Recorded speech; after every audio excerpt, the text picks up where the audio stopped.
It's Fill Your Plate Now, where every bite brings you closer to the farm gate and further from what's unhealthy. Now, here's your hosts, Julie and Tammy, helping you live well by filling your plate well. Well, Julie, it's great to have you back. For our listeners, you were on vacation for a little bit, and you left me home alone to do as much damage as possible. But I think we came out okay. Yes, we did. Absolutely. And real excited about our guest today. I have known him for a number of years, Dr. Keith Ayub, and he is an expert in so many fields, but especially in pediatrics and family meals.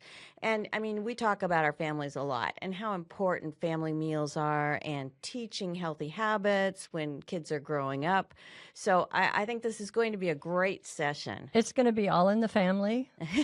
And I love family stuff, so this is going to be great. I'm ready for your lead, Tammy, on this one. Well, let me do the introduction, and this will be a brief introduction, but I am going to read it because he's got so many different things that he's done and amazing credibility with all of them. Keith Thomas Ayub is an associate clinical professor emeritus in the Department of Pediatrics at the Albert Einstein College of Medicine in New York City, where he directed a nutrition clinic for 33 years of adults and children with special needs, specializing in obesity and family dynamics and utilizing motivational counseling. In the private sector, Dr. Ayub has actively advocated for positive strategic change. He co-authored a highly regarded global nutrition policy for the Walt Disney Corporation in 2006 and updated those landmark guidelines in 2012. These guidelines received wide acclaim, including endorsement by the White House and the First Lady Michelle Obama. That's way cool. Isn't that great? And Dr. Ayub sits on several advisory boards, including the editorial board of the journal Childhood Obesity, and recently joined the board of directors of the Urban School Food Alliance. As an Academy Media spokesperson, he participated in 1,000+ interviews in television, radio, print, and digital media. And that's actually where he and I first met, when we were both spokespeople for the Academy. And his website is www.cuttothechasenutrition.com, where he writes his edible RX column, or edible prescription column. Dr. Ayub received his doctorate from Columbia University's Teacher College, his master's from the Columbia's College of Physicians and Surgeons, and he's a registered dietitian. So cool. Yes, and Keith, we do have the expert. Yes, and Keith, I'm so excited to see you. I don't get to spend that much time with you, and at least virtually we can talk. I know that's a nice advantage of digital work, the digital world now. So we can at least e-meet and things like that. So there are advantages. I always look for the positives. So and yeah, I've been it's funny when you mentioned he works with kids, and I always say when you work in pediatrics, you never have one patient, you always have two. So you've always got at least two. So.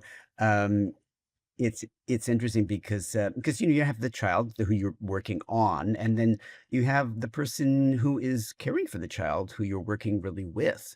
So you may be dealing with two kinds of personalities there. So it takes a little bit of juggling, and that's one of the reasons I really go for a win-win.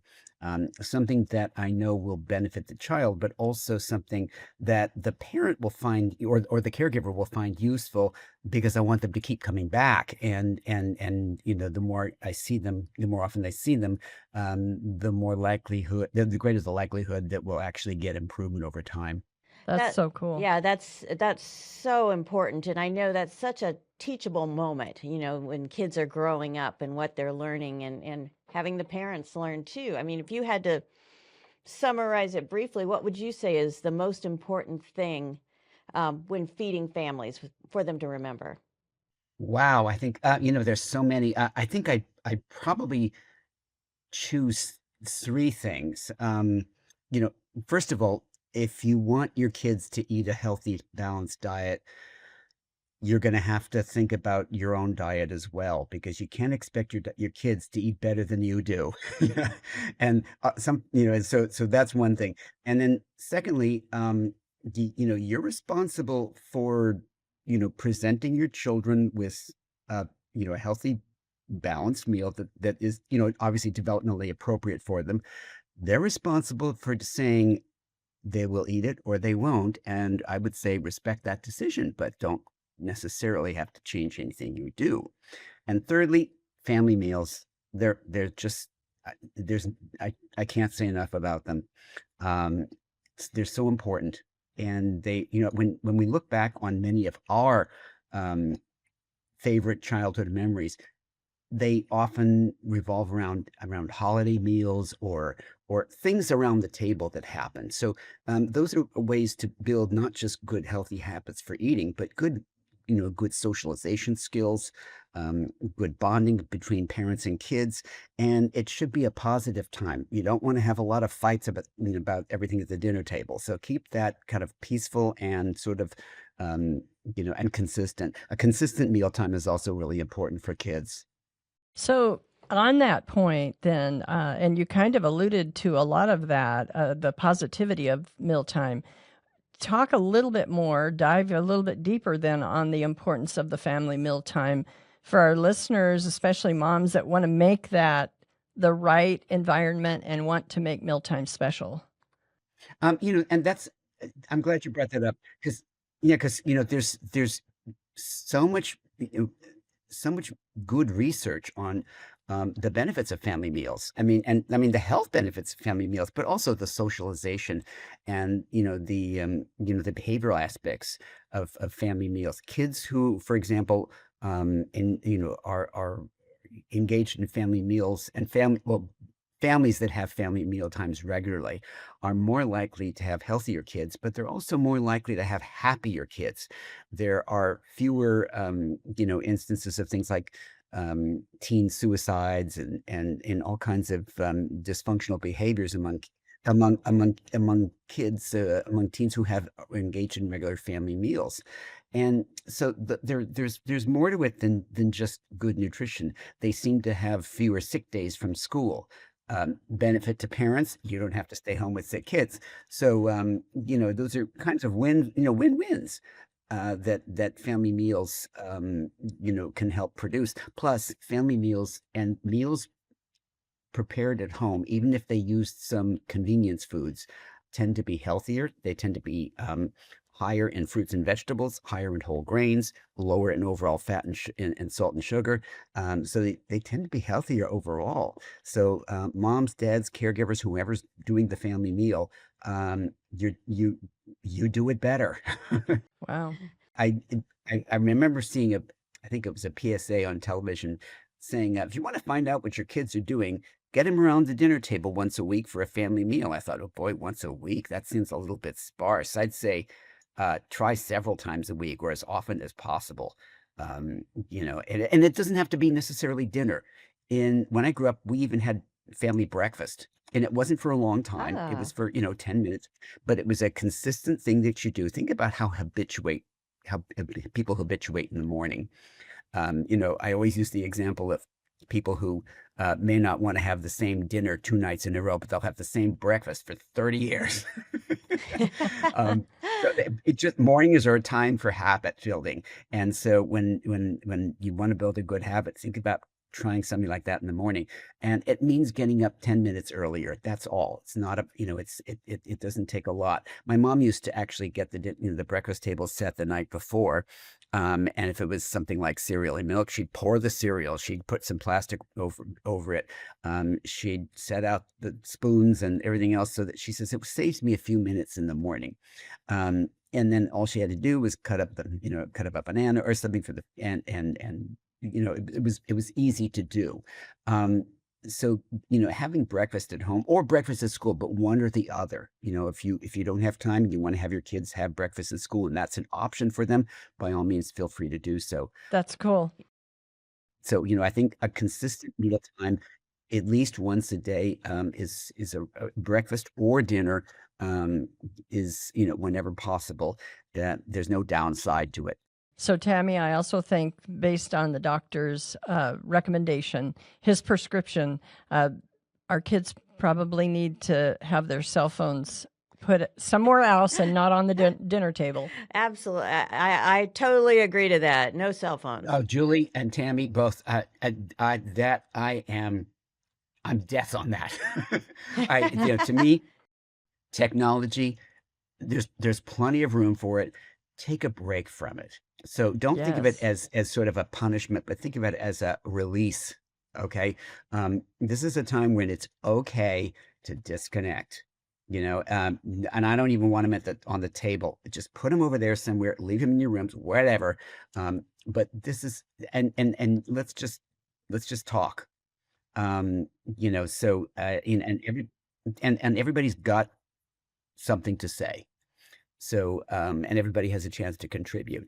And it ought to be able to be done without technology. There's a lot, kids can learn what we can actually do when we do it ourselves. It does bring up a teachable time. You mentioned about teachable moments, Julie, but it's not just the meal. It's the before and the after as well. So in older kids, it's family meals are an opportunity for them to learn how to actually help to prepare some of those meals. Just simple things. They don't have to go and actually cook, but they can certainly learn to make the salad. They can pick the vegetable that's going to be, presented. They can, little kids can tear up green beans, things like that. And then also learning how to clean up because you can't have a meal and not clean up. So those are things that kids can, and this is my opinion, but they should be able to do that and to learn to do that. It's part of life skills. It's not just a part of daily chores. It's a part of building a life skill. All good points. And I loved what you said about breakfast and your mom fixing you breakfast because breakfast really starts the brain. And it's so important for kids to have breakfast. And if you can have a little bit of time, even for a quick breakfast and time together, I think that's a great way to start the day. Even if you think your kids are going to have breakfast at school, you may not know. I mean, you got to find out for sure. But you can always send them if they're going to have breakfast in school. You can start them out with a glass of milk or a little tub of Greek yogurt or something like that. So look, this is going to at least give you a little extra boost. And high school kids may actually need that extra boost of protein. And a lot of high school kids start school so early that having a high protein milk is a nice alternative until they can get a little something else a little later in the day. I'm a big fan of that. And dairy foods come in really, really handy for that. So it's an easy thing to do. Mm-hmm. Oh, yeah. Yeah. And, I have to say, you can have the best intent, but sometimes there are barriers that kind of block you. I mean, I know for me, we had 2 daughters involved in sports, and those darn sports practices, I mean, I loved that they were in sports, but they hit the time of day that's dinner time. And I mean, that's just one barrier. You're taking one, you're picking up the other. What are some of the barriers you see when you're counseling with families? That and then and those are if you've got like 2 kids or 3 kids or something, and they never have the same schedule time. I think it's always a good idea to have kids, even if they're getting lunch in school, some kind of a healthy snack that is durable and shelf stable that they can keep in their backpacks. They may eat it today and they may not eat it today and eat it tomorrow. But this is where good healthy foods like nuts and dried fruit can really come in. And I even and not only nuts, but things like soy nuts that are really super high in protein can come in. And then some kind of a bottle of water or whatever is to hydrate. Excuse me. That's when it really matters so that they can have it after school and before they get home, so they're not completely ravenous and they can actually have enough energy to get through that practice. Another barrier is when parents are working, like 4 to 11 kind of thing. That's when it's really difficult to have a family meal. So do as much as you can. And that's when breakfast can sometimes be really important to have together because mom or dad may not be around for dinner that day. And that's when you want to emphasize it during the weekends as well, so that when you do have it, make it special. I often tell parents also to do cooking ahead of time. I do cooking ahead of time. When I'd like to do cooking, actually, it sounds funny, after dinner for like the next day. Why? Because everybody's out of the kitchen. It's Didn't know quiet that. time. Huh. Uh-huh. It's my time. It's like I'm not rushed. I can take my time with things. Everyone's out doing their, it's so much easier than coming home at 5:30 or 6 o'clock and expecting to get dinner already complete on the table in 20 minutes. Then it's exhausting, and cooking's no fun for like that. But if it's in the evening or on the weekend for a few days, that's when, and you can shorten your daily routine time. All you have to do is reheat something and maybe make a vegetable or make a salad. That you can do. And my God, if you can open a bag, you can make a salad now. So it's easy, it's easier than it's ever been. You're So, making cooking sound really therapeutic. That's yeah. great. Yeah. Yeah. Well, it it is actually. I think it's one of the things, because I mean, people are cooking now a little bit more than ever for a lot of reasons. Finances are one of them. But I think if there can be anything positive out of COVID, it's that people got back into the kitchen, and started to realize that they had to have some cooking skills, and that was more important than ever. I have to say, I, you know, uh, I benefited from that too. That was when I learned how to make sourdough. In fact, I've got some proofing right now. Oh, wow. Oh, So, wow. You're going to have to bring some to the meeting we're going to be at. You're holding back oh, on I us know I here, should huh? really. Yeah. It's like, yeah, it's like I've been maintaining two different sourdough starters now for 5 years. Can you believe it? Yeah. Oh, wow. That is so cool. Well, one of the things I was going to say, one of my questions was about Tammy and I are reading those trends as well, that more people are cooking at home. I'm one of them. I'm so proud of myself. I am proud of you too. And Tammy has inspired this. I want to give you the credit for that. Oh, About the last 2 to 3 months, I've been meal prepping on the weekend so that I'm cooking more for myself and at home, because yes, I'm one of those people that ate out a lot, and what it costs just to get a hamburger and fries and an iced tea. It's just silly. So anyway, you are correct, doctor. There is a trend that there's more cooking than ever before at home. So any tips on teaching, especially teens, how to cook at home or to get inspired so that they make it a regular routine of their lives into their adulthood? Oh, actually, one of my favorite things, not just a tip, but I like it because it makes things easier. Um, People don't know what to do with vegetables. I said, okay, you don't have to do a whole lot with vegetables. I said, you can do what I did, cut them up and roast. Okay. You don't have to steam. You don't have to get a steamer basket. Roast. It's far better in my book.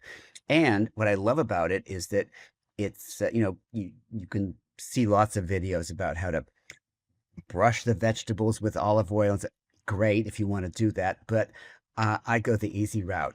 I put the cut up vegetables into a plastic bag, jiggle some olive oil in there, close the bag up and shake it. Okay. And then I put it onto a sheet pan and in it goes into the oven. Okay. So and you know what I love about that? It's easy cleanup. Now I like to, and this is where when you talk about cooking, you want to give them easy ways to clean up, because that's a way to get teenagers to start doing it. Um, Line the pan with foil. I love sheet pans. Line the pan with foil, spray it with some nonstick spray, and it makes the cleanup a breeze. And most of the time I can just take the foil after the vegetables are done, take the foil, throw it away, end of discussion. It's all done. So that's a way to easily start. And, this is just a matter of cutting up vegetables. So it takes one trip, one time showing them how to do this, they're able to do it. And give them a little latitude. Say, you pick the vegetable that you want to make, or the vegetables that you want to roast, and try to make it colorful. But use your imagination, and there's no way to screw up. And sometimes you might overcook them, you might undercook them. That's okay. That's part of learning. Somebody had to learn this sometime. So don't be afraid to make a mistake with it, or to not have it come out perfect the same way. Nobody, I don't care what chef you talk to, ever did it perfectly all the time. So give everybody a little bit of a break, and be a little forgiving so that they'll be motivated to do it. You're also making me hungry. Oh, by the way, it's funny that the sheet with the sheet pan, it's like, you don't have to limit it to vegetables. The other day we were roasting some chicken thighs, and we had just come back from the farmer's market and we get beautiful apples in New York, and they're so good. I mean, they are absolutely terrific. So I had seen a recipe for, roasting chicken thighs with apples. And I think it was in the New York Times. I said, let's put a few apples in there, and boy, do they come out good. So that was another addition. So you can roast fruit along with vegetables. I love it. I love it. And you know what? What I love about what you're saying is you're making cooking fun. And it should be. It shouldn't be, it shouldn't be a real chore. You should make it fun. And that the chicken thighs and the vegetables and the apples and things, that took not a lot of time. I mean, it really didn't. And give up a little bit of screen time, guys, and you can have this done. So it's not a matter of you have to be around to have it when it finishes cooking, obviously. But you don't really it's not active time; it's passive time. You're gonna have to do a cookbook for us next. Yeah. That should be your next book. Yeah, it'll be simple ones. Yeah, yeah. Roasted veggies are my favorite. So your tip is not only for teens, it's for me. So there you go. Simple cooking ideas. Yeah. I like things that are kind of colorful too. So yeah, it could be something as simple as different colors of like red, green, yellow peppers. It could be carrots, and carrots roast, but they roast a little bit. It takes a little bit longer. So I just move those to one side. We're getting into fall, so things like the butternut squashes and things like that are easy to do. I like eggcorn squash because if you roast that, you can actually eat the skin. You don't have to peel it, which is even better. So things like that kind of save time and can still taste good and don't take a lot of work. So I do have to correct you on one thing though. You're getting into fall. We're still teetering on 100 and hoping for fall, but no, I love fall vegetables. They're great. Oh yeah, I forget you're in Arizona. There is no such thing as fall. So yeah, I forget. There are things. Yeah, in Arizona. Yeah, I always pray for more water for you guys. So Thank you. We you. need it. We need Yeah, it. we oh need yeah, everybody. Yeah. Well, with all the counseling you've done with youth and stuff, I'm sure, you've counseled on obesity, you've counseled special needs, kids with special needs and families. What do you find are the nutrients that are most lacking in kids' diets, and what would you suggest? I haven't found it to be terribly different than what's missing in the diets of a lot of people and also their adults. And that's certainly fruits and vegetables missing. Oh God, it's scary, not getting enough calcium and vitamin D. And those are the nutrients that are, those and the nutrients found in the fruits and vegetables, particularly things like potassium, magnesium, etc. You don't need supplements. You need food. You need those food groups. So I would say let's correct your diet first and then see if we need any supplements. It's interesting to me that people, even when they say, and I've taken thousands of dietary histories, and if I see a dietary recall and say, does your child drink milk or like yogurt? I go, oh yeah, he likes yogurt, but I don't see it anywhere. So they might like it, but they don't necessarily get it. So they might like milk, but they don't necessarily make it a priority to drink. If they have cereal, yes, but that's oftentimes it. And when you're talking about habits like that, that could end up being, well, for a day or a week, that's fine. But when you're talking about that being a lifelong childhood habit, they might get milk if they don't get it in school, and if they don't drink it in school, and I mean drain the cup. And even then, if they do, that's not enough. They need 3 servings of that a day. So I always look for, the dairy group, and, it's a separate food group for a reason. It is unique. There are alternatives. I always say there are dairy alternatives. 'Cause people ask me about that. I said there are alternatives, but there is no equivalent, and that's a difference. Okay, an alternative is not an equivalent. So if they're lactose intolerant, we can fix that, but they don't have to avoid dairy because they're lactose intolerant. That's a complete fallacy. So there's so many lactose-free dairy foods, and it's funny because people like them, and they like milk, but they just think they have to avoid it, or for some reason they need to go to a plant-based alternative, but they might like cheese. I said, well, why don't you just get lactose-free milk? It's just fine. It doesn't require any, and And you know what? It's funny because everybody wants to eat a farm to table diet, and that's really trendy now. And it's getting your food locally. And I thought, if you really want to help a local farmer and really support a local farmer, buy a gallon of milk. Yep. It's local most of the places in the Amen. country. Yes. So, doctor, before I ask you my next question, I've got to tell you a story on one of my BFFs or friends. She has 4 boys, and when they were in the thick of their, I guess I'll just call it strongest growing age, she would get 4 gallons of milk a week, and sometimes have to get 5 gallons Wow. of milk a week because they just sucked it down. Wow. So, which is so good. And you kind of gave me that insight when you were talking that really don't worry about the supplements, just make sure they're getting the right food groups. But we still have to ask you about probiotics. Do kids need probiotics at times? And when and why?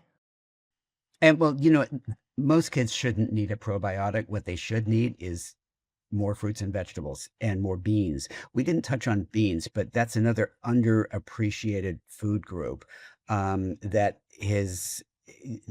deserves a little bit more respect. It's always been one of those things that, yeah, well, if you're eating beans, it's budget friendly, and it's therefore it doesn't have the cachet that some other foods do. But beans are underrepresented, and they are such an incredibly good food that you almost can't design a food that's going to be that's going to be you know more perfect than that, other than milk, I would say. um and beans have a lot of prebiotic fiber.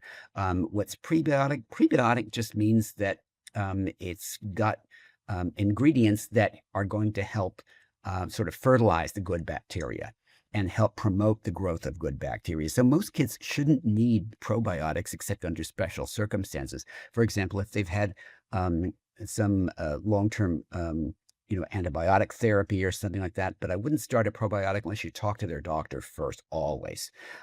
Some doctors, and because your gut can recoup, and it can recover over a few weeks. It happens pretty quickly if they get a good high fiber diet after being on their antibiotics. And there are certain medical conditions that might benefit from adding probiotics, things like Crohn's disease or irritable bowel syndrome, etc. So there are certain circumstances where a probiotic can help, but don't do this yourself. You've really got to get, you work with a doctor and a registered dietitian to help you on that. Don't self-medicate like that. And understand that, probiotics have certain bacteria, but they can only have a certain number of types of bacteria, whereas your gut have hundreds and hundreds and hundreds of good bacteria. So, you want to help grow as many of those, species of good bacteria as possible, not just a few that might be found in a probiotic supplement. I was a sickly child and oftentimes would have to be on antibiotics. But, and probiotics back when I was little, I don't think people even had heard of it. But Mom oftentimes would get me, and I'm sure I'm going to have the name wrong, put me on that acidophilus, that milk, Sweet or Oh yeah, acidophilus. yeah. Yeah. Okay, Yeah. what's it called again? The sweet acidophilus Yeah, milk, I don't see that as much anymore. And I think maybe because there are more probiotics that you can yeah, buy or get from like yogurt or yeah. fermented And um, a lot of times it was just the beverages. dairy, Yeah. the yogurt and stuff. So Interesting. love Huh. it. yeah. I remember when sweet acidophilus came out. Yeah. Gosh, yeah. I will have to look at the grocery store. I don't even know if they have it Yeah, I don't anymore. know I if they don't, do. yeah. But want to talk a little bit about teens because that's always a very challenging time as far as teens and their diets. And I know that, I've read numerous times that and parents are surprised that you can get a quarter to third of your calories from your snacking, Mm. and especially teens. Any helpful tips on snacks that teens that are on the go can carry with them or take with them? Oh yeah. First of all, you're right. You can get a quarter to a third of your calories from snacks, and teens love to snack. Meals, I think they see as more of a commitment, whereas snacks are something that are a little bit more under their control. They can do it, they can choose what they want, they can eat it when they want it, and that's why it's always good to carry around something. Now, I'll tell you, I travel a fair amount. I always bring something with me. Fresh fruit, and a fresh fruit that travels well. That's one of the reasons I like apples. I love apples anyway, but they are sturdy and they're durable and they travel well. I always carry nuts with me. Nuts and often dried fruit with me because you never know how long that layover in the airport's going to last. And I figure if I can, get a latte and have my apple, I'm good until my next stop. So I've got some protein there. Same thing with the nuts. Nuts seem to, and particularly, um, the nut, have the nuts that you're going to, that you like. But I do like soy nuts or almonds, but peanuts work just as well. And they're less, they're more economical sometimes. So those are things that are stable that you can put in your backpack and that you can have a handful and they're good to go. So those are really, really good go-tos. You can get more complicated. You can certainly have protein bars and things like that. But if you look at the ingredients, they're not, they're not going to be a whole lot more, um, they may be like a protein bar, but where's the protein coming from? It's probably coming from one of three sources or a combination, and that's going to be milk protein. It might be casein, it might be egg protein, or it might be soy protein or peanut butter, perhaps. But that's where you can just get peanuts. You can have a glass of milk. You can get a handful of nuts, et cetera, et cetera. Um, you know, where is it all going to come from? It's just going to come from real food, and you can carry that real food with you. So it doesn't have to be more complicated than it is often made out to be. And those things can get expensive too for teens. Yeah, good Yeah. point. So but I do like the idea of, if they're going to get and everybody's snacking, make the snacks count. Okay, that's another opportunity to fill some dietary gaps. And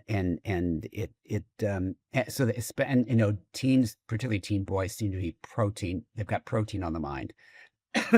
um, and that's where both dairy foods and foods like nuts, soy nuts are loaded with protein, and they're loaded with good quality protein.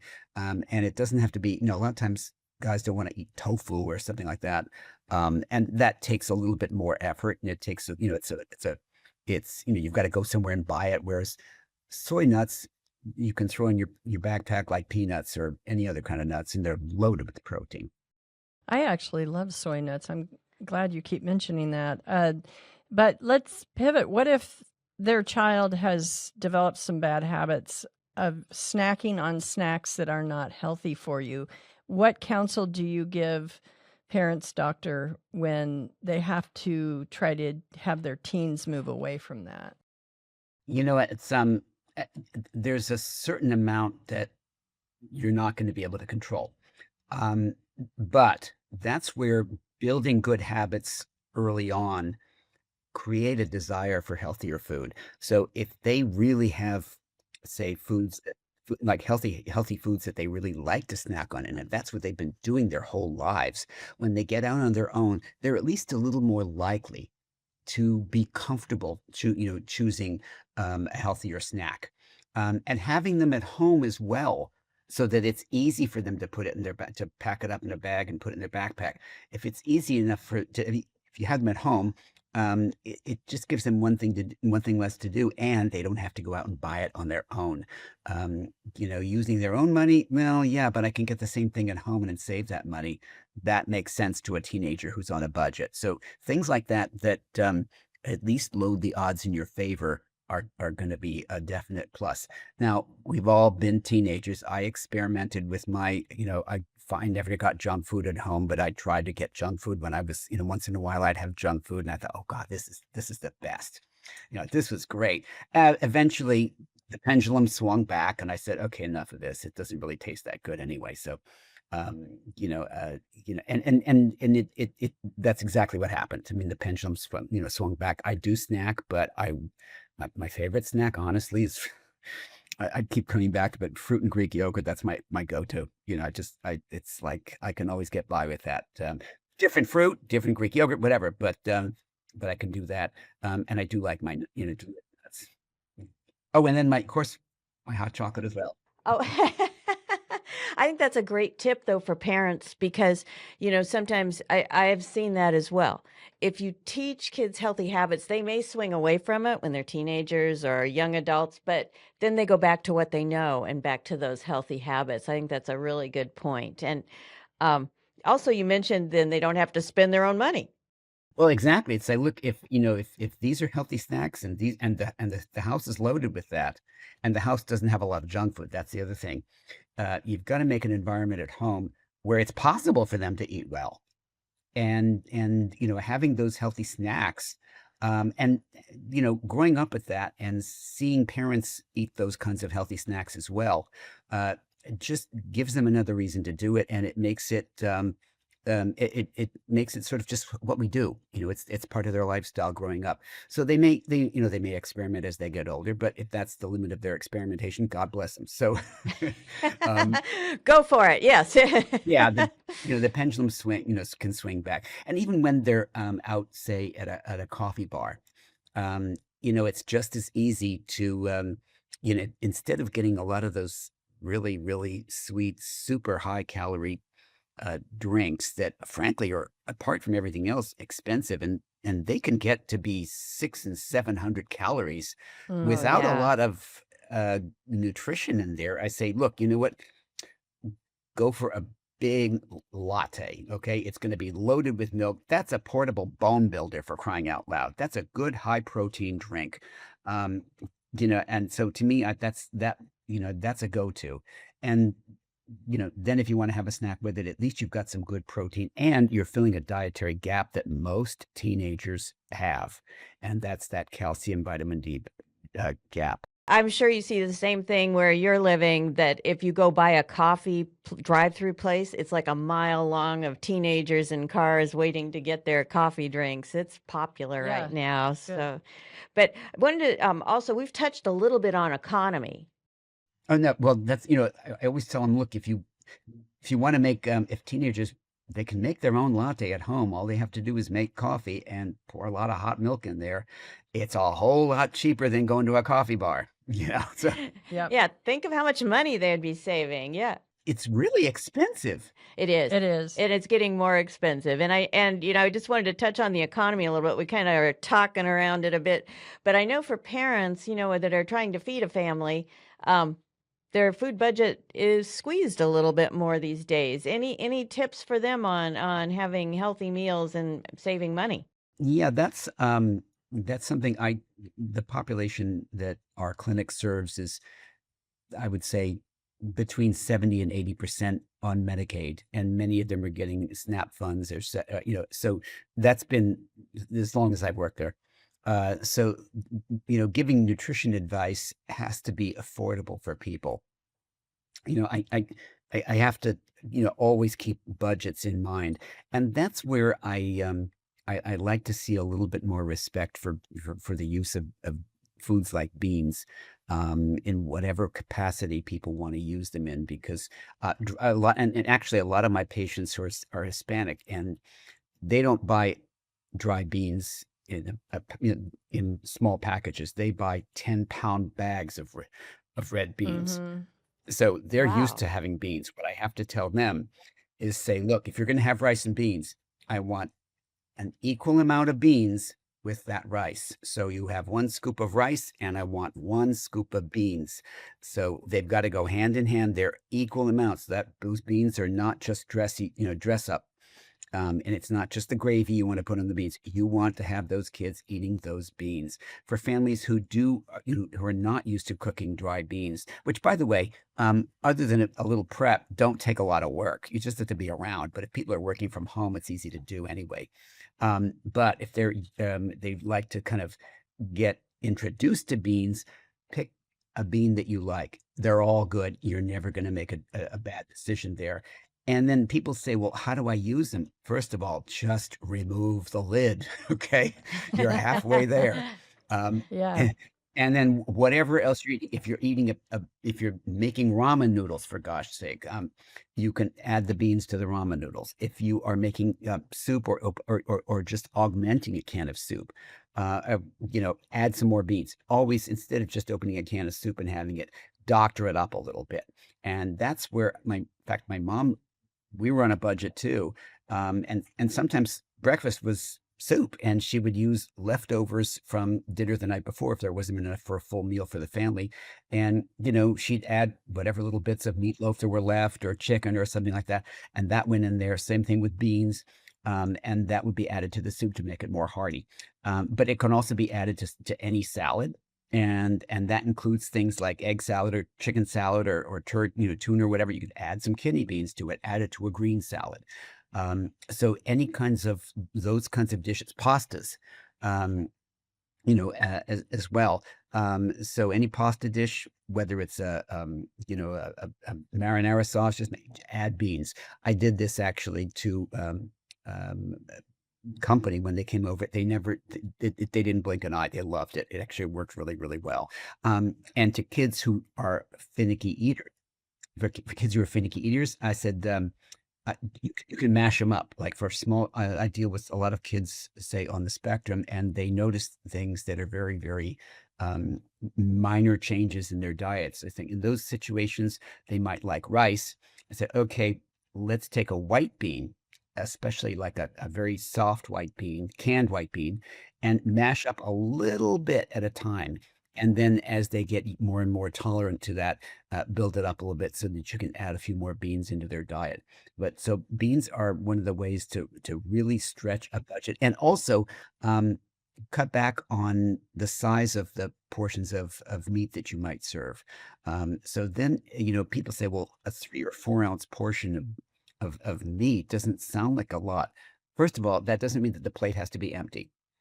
Secondly, that's going to, a 4 ounce portion is going to give you about 28 to 30 grams of protein. That's about as much as your body can handle at one time anyway, for the purposes of building muscle, building and restoring muscle. More than that, it's not going to be used for that.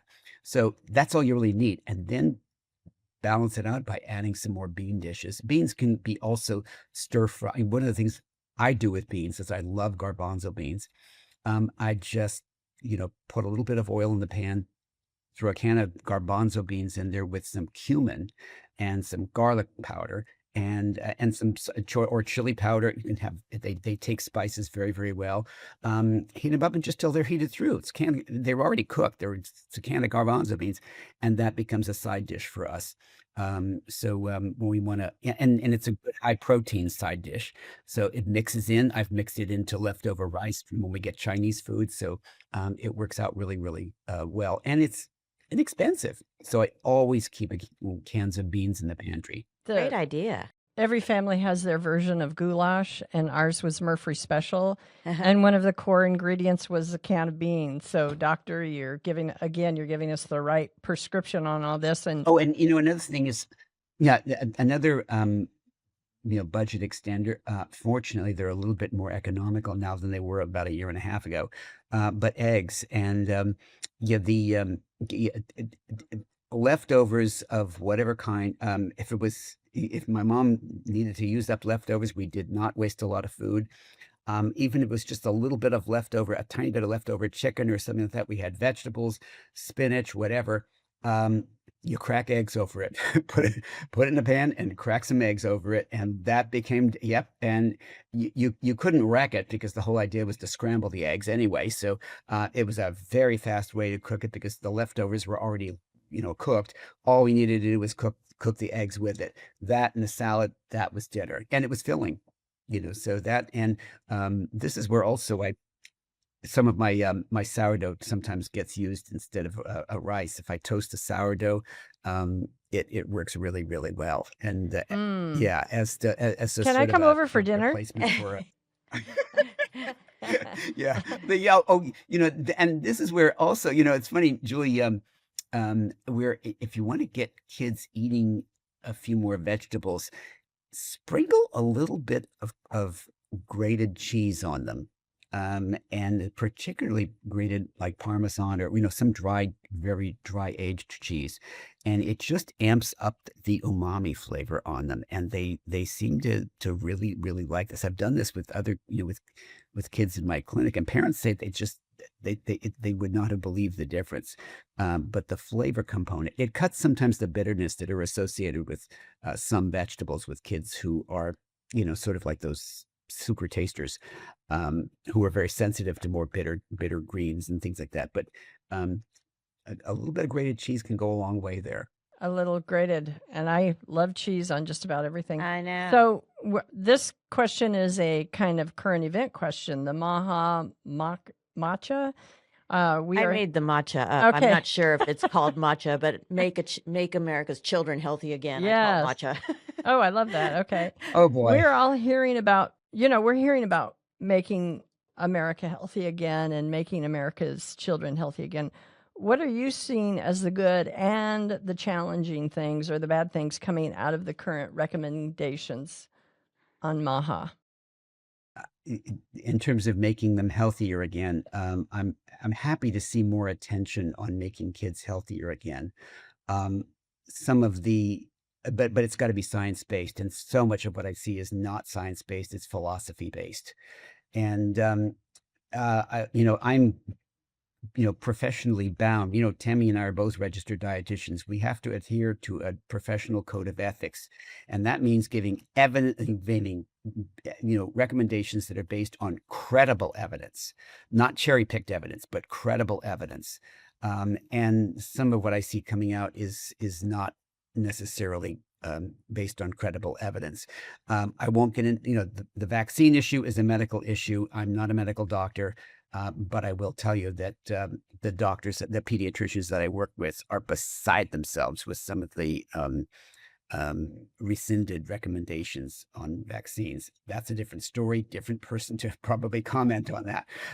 What I don't see enough of is emphasis on filling gaps in kids' diets. There's so much attention to things like food dyes, and not enough attention on what kids need to be eating more of, which is more vegetables, more fruits, more whole grains, more beans, and more dairy foods, because those are the things that are. And I thought, why can't we just have those kinds of conversations instead of putting so much emphasis on food dyes that are mostly in foods that we shouldn't be encouraging kids to have anyway. One of the things, and actually, one of the things that I spoke about was about food dyes. It was petitioning the FDA some years back to get food dyes out of the diet, etc. And one of the most often cited studies was one that looked at 3-year-olds and 8-year-olds, and they gave them the amount of they gave the 3-year-olds the amount of food dye in one drink that would be found in about a quarter pound of candy a day, and they gave the 8-year-olds an amount of food dye that would be found in about half a pound of candy a day. And my point was, and some kids responded, some kids did not. Some kids responded, but only at the lower dose, not the higher dose. It was interesting. That study has been widely misquoted and misinterpreted for that reason, because it's often not brought out. But I said, as a clinician, you take the food dyes out of that. And I said, and I'm still stuck with a 3-year-old eating a quarter pound of candy a day and an 8-year-old eating a half pound of candy a day. And legislation isn't going to fix that. Parenting will fix that.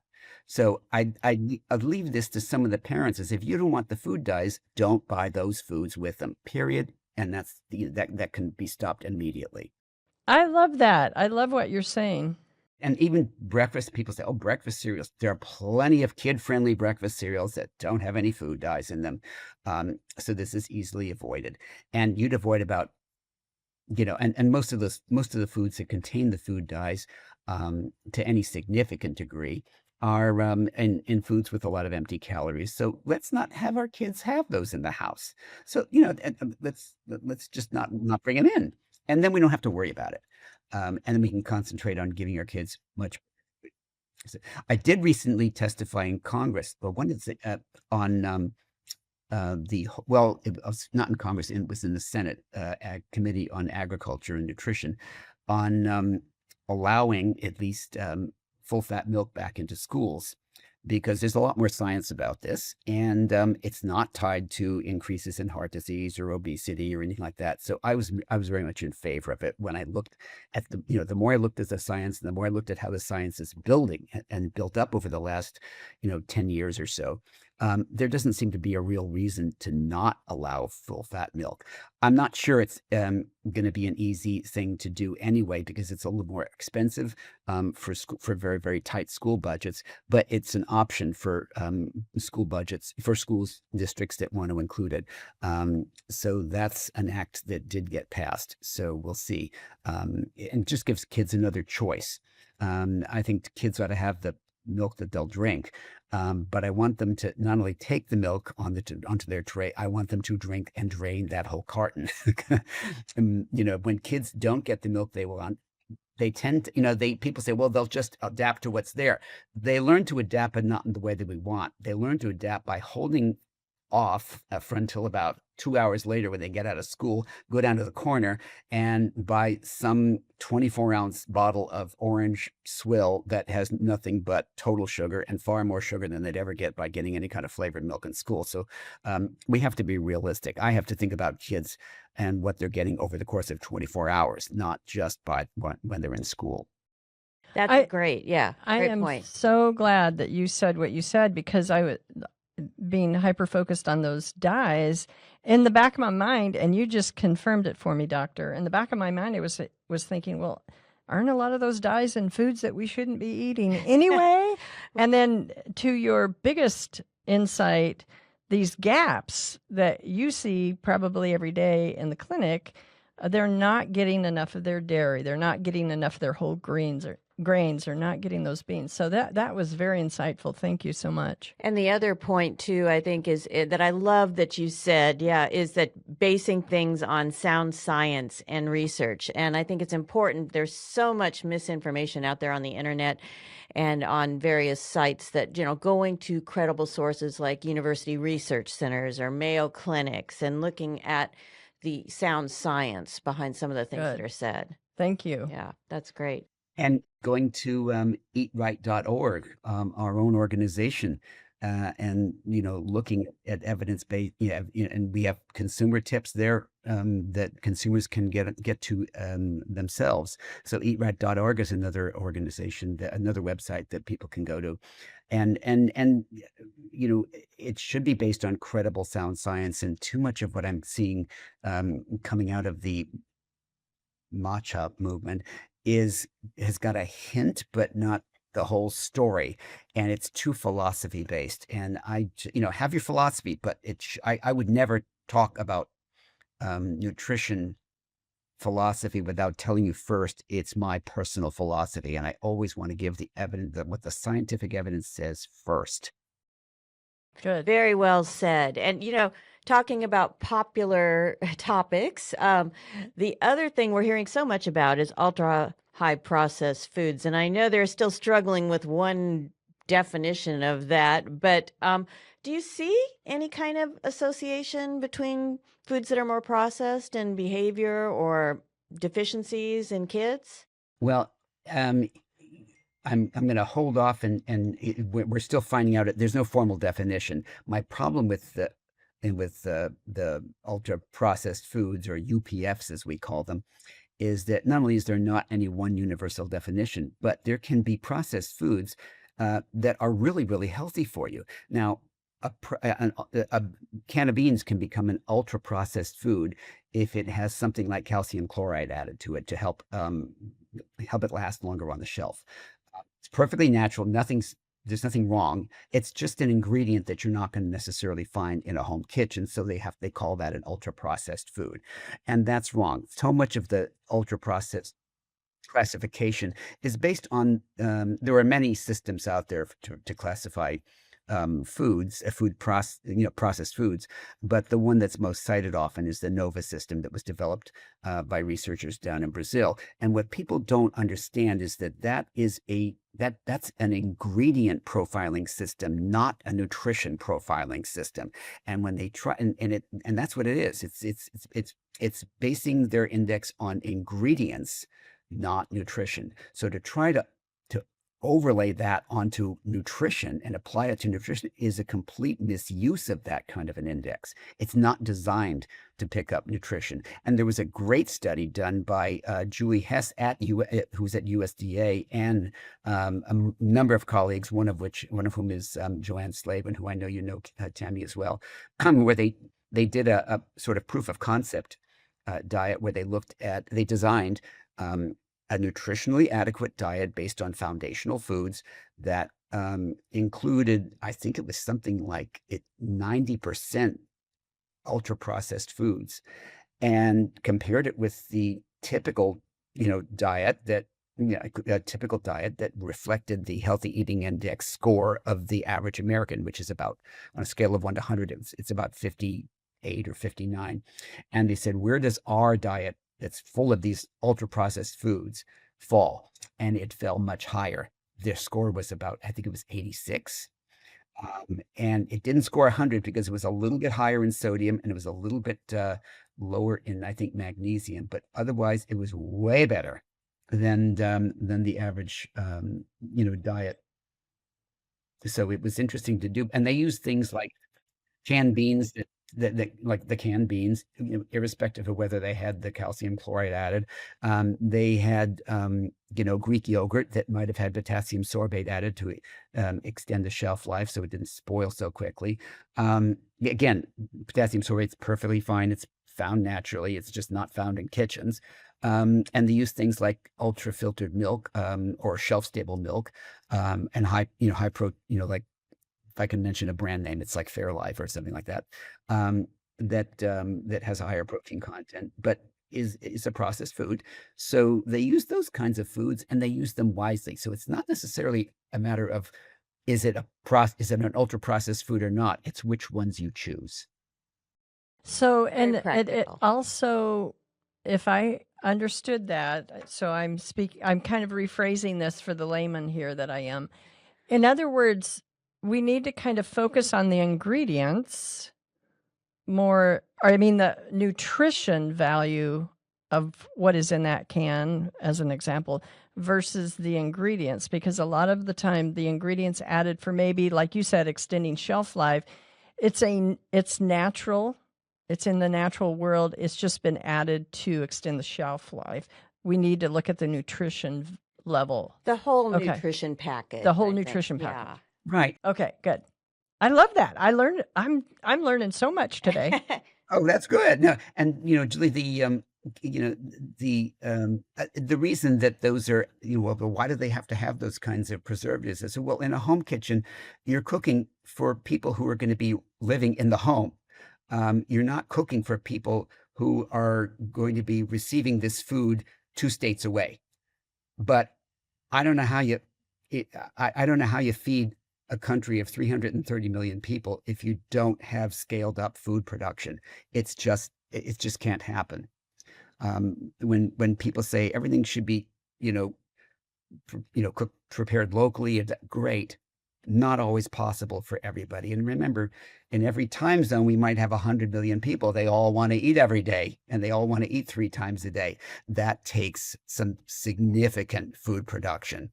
So we need to look at ultra processed foods through the lens of what's going to be able to last for a while.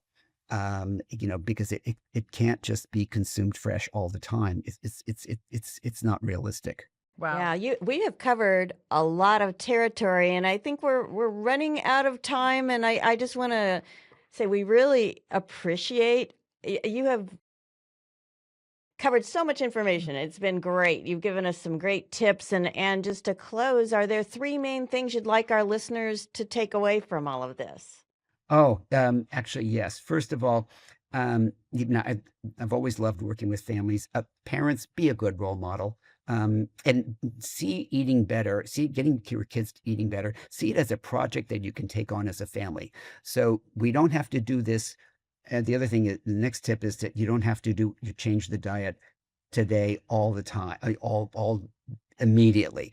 Think about it over the next 12 months. Can we make a little bit of a change every week or two? And let's really dedicate ourselves to that.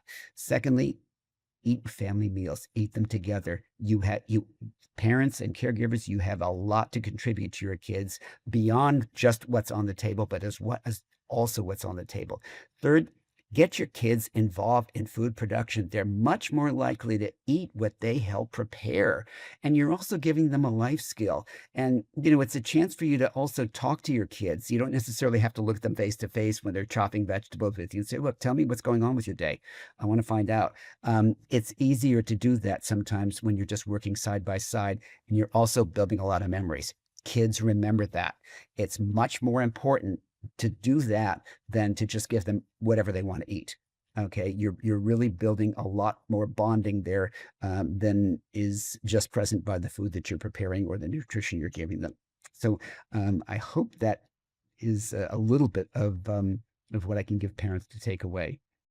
Great information. Keith, thank you so much for sharing your time and all your knowledge with us today. And that was a great session. We've got to have him back again. Oh, we absolutely do. You are my hero. You've given. I would love it. I'd love it. I'd be happy to come back at any time. I thoroughly enjoyed it. Just in this session, I think I've come away with quite a few tips for myself personally, and that you absolutely are my hero with your sense of understanding for family.